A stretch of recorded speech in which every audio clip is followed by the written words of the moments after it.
Quand on parle de Bodhisattva Avalokitesvara, il faut d'abord comprendre le sens de Bodhisattva. Certains pensent que les bodhisattvas sont ceux qui possèdent des pouvoirs surnaturels, qui peuvent voler partout et se transformer librement. En réalité, ce n'est pas du tout ainsi. Le mot bodhisattva en sanskrit peut être traduit en chinois de deux manières. 1. L'être qui a prononcé le vœu de la grande voix. 2. L'être sensible illuminé. En fait, tout le monde peut être bodhisattva, pourvu qu'il prononce le vœu de la grande voix, pourvu qu'il trouve l'illumination. Jadis, un bonze demanda un jour à Maître Huaikuan, « Maître, qu'est-ce qu'un Bouddha ?»« Je ne te le dirai pas. Et pourquoi ? Je vous interroge respectueusement, pourquoi ne me répondez-vous pas ?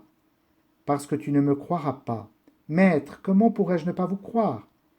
Bon, tu me demandes ce que c'est qu'un Bouddha. Alors je te réponds, tu es Bouddha. Je suis Bouddha. Pourquoi l'ignorais-je ? C'est parce que tu es habité par le moi. Voilà pourquoi tu ne le sais pas. Avec l'atma graha, l'attachement du moi, et un faux moi, ce moi-là n'est pas le vrai moi. Avec le moi, on ne peut connaître ni Bouddha, ni les bodhisattvas.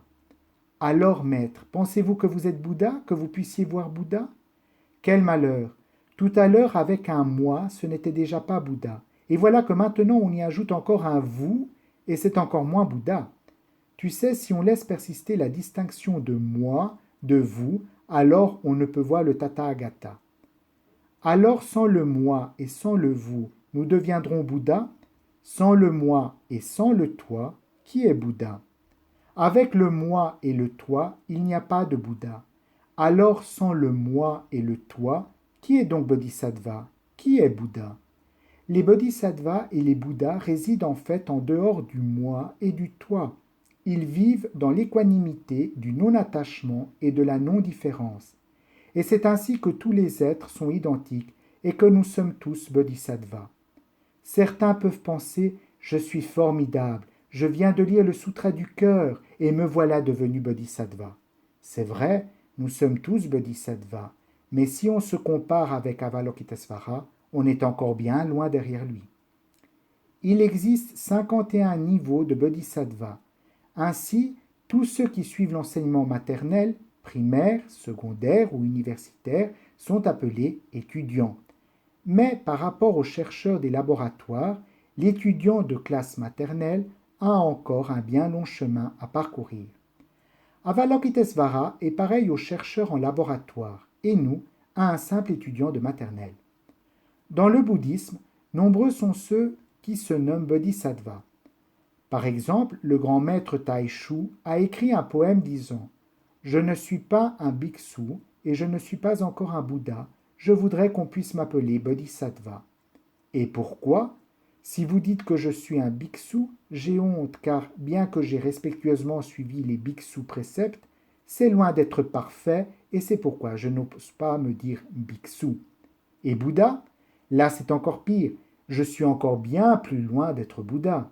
Je voudrais qu'on puisse m'appeler bodhisattva. J'ai émis le vœu du bodhisattva, le bodhicitta. Je suis un être doté du cœur de la grande voix, un être sensible éveillé, c'est pourquoi vous pouvez m'appeler bodhisattva. Alors on appelait souvent le grand maître Taishu Bodhisattva Taishu. À Shirshi, le vénérable Xiang se présentait ainsi comme bodhisattva dans ses lettres, pour montrer qu'il était prêt à assumer ses vœux et ses résolutions. Le bodhisattva n'est pas uniquement là pour être vénéré, il est le pratiquant qui rend service, qui apporte la joie et qui œuvre avec diligence dans le monde. C'est ce qui est dit ici. En 1000 lieux où il est demandé, en ces 1000 lieux il apparaît.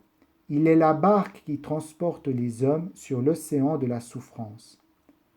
À quoi ressemble le bodhisattva ?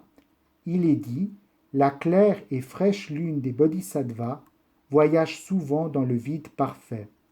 Si le cœur des êtres vivants est pur, il peut capter et refléter la lune bodhi.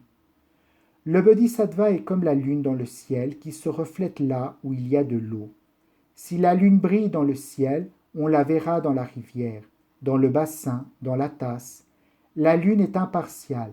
on pourra voir son reflet pourvu que l'eau soit limpide.